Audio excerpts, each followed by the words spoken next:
Working on a rationale oven today, changing the Y2 solenoid. Actually, a guy turned me on to this. They tell you have to replace the whole quad there. I just needed to replace the blue, so I got a single here, blue,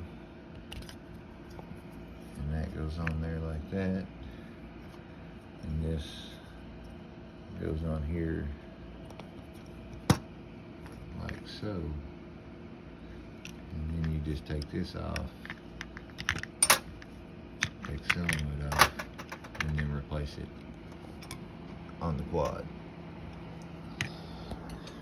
It's the Y2 solenoid. It was popping the glass fuse on the inside on the PCB. Got it changed. Now checking, and it's working. Rationale fixed. Like, comment, subscribe.